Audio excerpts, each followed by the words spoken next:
ये कहानी एक ऐसे वीरान टापू की है जिसके बारे में लोगों में अफवाह थी कि वहाँ पर मरे हुए लोगों की आत्माएं बसती हैं। ऐसा खौफनाक टापू जहाँ कोई भी नाविक अगर जाता तो जिंदा कभी वापस नहीं आता। ऐसा ये टापू मुंबई के पास ही एक जगह पड़ता था। एंथनी नाम का एक नाविक हुआ करता था। वो अक्सर मछली पकड़ने के लिए समुद्र में उतरा करता था, लेकिन उस रात वो नहीं जानता था कि उसके साथ एक ऐसी खौफनाक घटना घटने जा रही है जो उसके जीवन को एक नया आधार दे देगी और उसके मछली पकड़ने के तरीके को भी बदल देगी। यहाँ पर एंथनी अपने दो साथियों के साथ समुद्र में मछली पकड़ने के लिए शाम के वक्त निकला था। उसकी पत्नी ने उसे बहुत रोका और कहा कि आज बाहर मत निकलना, आज समुद्र में तूफान आने वाला है, इस वक्त जाना सही नहीं होगा। लेकिन एंथनी ने कहा, अरे ये तो मेरा काम है, अगर तूफान आएगा तो हम उसे देख लेंगे, ये मेरा कोई आज का काम तो नहीं है, मैं तो अक्सर ही ये सब करता रहता हूँ, फिर आज तुम्हें चिंता किस बात की हो रही है। तो उसकी पत्नी ने कहा, मैं नहीं जानती, लेकिन आज मुझे कुछ अजीब सा लग रहा है। ऐसा लग रहा है जैसे कि अगर आज तुम गए तो शायद फिर कभी लौट कर नहीं आओगे। इतना सुनने के बाद एंथनी हंसने लगा और अपनी पत्नी को समझाते हुए कहता है, अरे तुम चिंता मत करो, मेरे साथ गॉड है और गॉड मेरा ख्याल रखेगा, तुम्हें ज़्यादा चिंता करने की ज़रूरत नहीं है। और फिर इसके बाद जो था, एंथनी अपनी वाइफ को अलविदा बोलकर उस वक्त अपने दोनों साथियों के साथ नाव में बैठकर मछली पकड़ने के लिए चल पड़ा था। एंथनी तो यहाँ से जा चुका था, लेकिन यहाँ पर उसकी पत्नी बहुत ज़्यादा परेशान हो रही थी।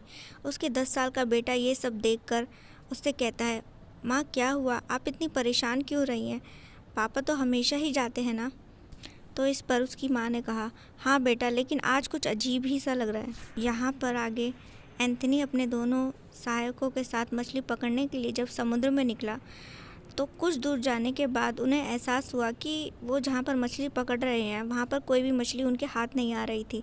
एंथनी के एक सहायक ने कहा, अरे यार, यहाँ तो कोई भी मछली हाथ नहीं आ रही है, ऐसे ही चलता रहा तो खाली हाथ लौटना पड़ेगा, पर ये तो अच्छी बात नहीं होगी। तो एंथनी ने कहा, अरे तो भाई रोका किसने है, बोट को आगे लेके चलो, यहाँ नहीं मिल रही तो आगे गहरे पानी में ज़रूर मिलेगी। तो दूसरे वाले ने कहा, लेकिन एंथनी, तूफ़ान आने वाला है, हमें वक्त पर घर भी पहुँचना है। एंथनी ने कहा, अरे ऐसे तूफ़ानों से तो हम अक्सर टकराते रहते हैं, कोई तूफ़ान नहीं आएगा, ये मौसम विभाग भी ना बेकार में परेशान करता रहता है। और फिर एंथनी का जो दूसरा साथी था जो बोट चला रहा था, वो बोट को आगे की ओर गहरे पानी में समुद्र में लेके चलने लगता है। और फिर जब ये वहाँ पर जाकर मछली पकड़ने की कोशिश करते हैं, अचानक से ही इन्हें महसूस हुआ कि तेज़ तूफ़ान आ चुका है समुद्र में। ये लोग घबरा चुके थे और फिर इसी घबराहट में इन्हें कुछ समझ नहीं आ रहा था। और जब फिर उसके बाद इनकी आंखें खुली उस तूफ़ान में जाने के बाद, तो इन्होंने पाया कि ये एक सुनसान टापू पर बेहोशी की हालत में पड़े थे। और उठकर यहाँ वहाँ देखने लगे तो देखा कि चारों ओर वीराना पसरा हुआ था। एंथनी कहता है, अरे ये हम लोग कहाँ पर आ गए, यहाँ तो चारों ओर वीराना ही वीराना है, ये अपनी जगह तो नहीं है। इसके बाद इन्होंने देखा आसपास पेड़ों के नीचे इंसानों के कंकाल पड़े थे। ये सब देखकर इनके पैरों तले की ज़मीन खिसक गई। एंथनी ने कहा, लगता है यहाँ पर कोई इंसान को खाने वाला दरिंदा रहता है, नहीं तो इंसान की इतनी सारी हड्डियाँ इस तरीके से कैसे यहाँ पर हो सकती है। तो बाकी जो दोनों साथी थे वो घबरा गए। उन्होंने कहा, एंथनी, अगर ऐसा है तो हम यहाँ से कैसे बचकर निकलेंगे, ओ गॉड, हम किस मुसीबत में फंस गए हैं। तभी इन लोगों ने धुआं जाता हुआ देखा। तो ये जब उस धुएं के पीछे गए तो इन्होंने देखा कि वहाँ पर एक छोटी सी झोपड़ी थी। जब ये उस झोपड़ी में गए तो देखा वहाँ पर कोई आदमी था जो कि खाना बना रहा था। ये बहुत हैरान हुए और उस आदमी से जाकर बोले, हम यहाँ पर मुसीबत के मारे हैं, क्या तुम हमारी मदद कर सकते हो।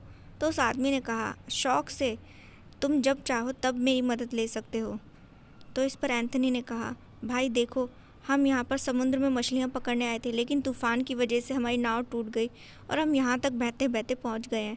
क्या तुम्हारे पास कोई नाव है जिसके सहारे हम वापस से अपने घर जा सकें। तो उस आदमी ने कहा, चिंता मत करो, मेरे पास एक नहीं बल्कि दो दो नाव है, लेकिन इस वक्त वापस जाना ठीक नहीं होगा, समुद्र में अभी भी तेज़ तूफ़ान आया है। तो ये लोग जो थे उस आदमी की बात मान जाते हैं और उस आदमी के कहने पर उस रात वहीं रुकने का तय करते हैं। इसके बाद वो जो अनजान शख्स था उस टापू पर उनकी बहुत आवभगत करता है, उन्हें अच्छा अच्छा खाना खिलाता है। ये लोग भी अब बहुत ज़्यादा कंफर्टेबल हो चुके थे उस आदमी के साथ, बहुत सी बातें कर रहे थे। उन्हें लगा कि शायद उन्होंने जो इंसानों के कंकाल देखे वो कोई वहम था, लेकिन फिर भी एंथनी उनसे पूछता है उस आदमी से कि वो जो वहाँ पर हमने कंकाल देखे वो सब क्या था। तो उस आदमी ने कहा, यहाँ पर एक भयानक दरिंदा रहता है, वो बहुत ही भयानक है। जब भी कोई इंसान उसे दिखाई देता है तो वो उसे खा जाता है और बस मिलती हैं तो उसकी हड्डियाँ। एंथनी और उसके साथी घबरा गए। तो उनमें से एक ने कहा, इस वक्त वो दरिंदा कहाँ है। तो इस पर उस आदमी ने कहा, चिंता मत करो, वो इस वक्त यहाँ नहीं है, शायद कहीं गया है यहाँ से दूर। अगर उसे तुम्हारी थोड़ी सी भी सुगंध आ गई तो लेकिन वो यहाँ भागते हुए आएगा और तुम्हें खा जाएगा। इतना बोलकर वो हंसने लगा। फिर उस आदमी ने कहा, अरे डरो नहीं, ये कोई दरिंदा नहीं बल्कि जानवर वगैरह है, लेकिन तुम चिंता मत करो, वो यहाँ तक नहीं आ सकते।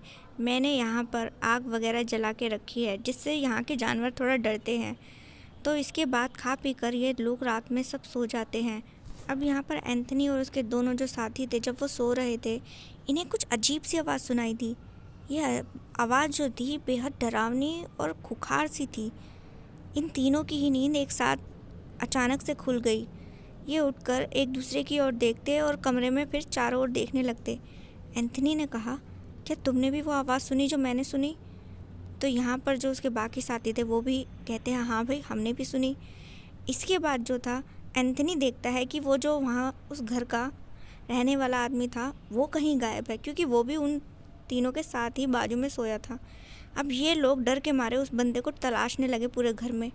तो तभी इन्होंने देखा कि वहाँ पर एक खूंखार दरिंदा उनका इंतज़ार कर रहा था। उस खूंखार दरिंदे को देखकर इनकी हवाइयाँ उड़ गई, इनके पैरों तले की ज़मीन खिसक गई। इन्हें समझ नहीं आया कि भैया ये कौन है और क्या भला है। एंथनी की नज़र उस दरिंदे के कपड़ों पर गई। वो बेहद हैरान था। ये कपड़े तो उसी आदमी के थे जिसने उन्हें वहाँ रहने की जगह दी थी। उनका शक यकीन में बदल गया कि भाई ये जो है वही आदमी है, और असल में ये कोई इंसान नहीं बल्कि कोई भयानक दरिंदा है, कोई भयानक सा अजीबोगरीब जीव है, और जो आज ये हमें खाने वाला है। तो यहाँ पर जो एंथनी था वो अपने दोनों साथियों से कहने लगा, अब हमारा यहाँ रहना ठीक नहीं है, हमें यहाँ से निकलना होगा, नहीं तो हम इसका चारा बन जाएंगे। लेकिन वो दरिंदा उन्हें कहाँ जाने देने वाला था। वो जैसे ही एंथनी पर झपटता है मारने के लिए, एंथनी गॉड को याद करता है और उसे पावर मिल जाती है उसको धक्का देने की। एंथनी के गले में जो गॉड का लॉकेट था उसे देखकर वो दरिंदा अचानक से घबरा कर उनसे दूर हट जाता है और पूरी रात उनके करीब नहीं आता, और इस तरीके से उस रात वो वहाँ से बचकर निकल गए।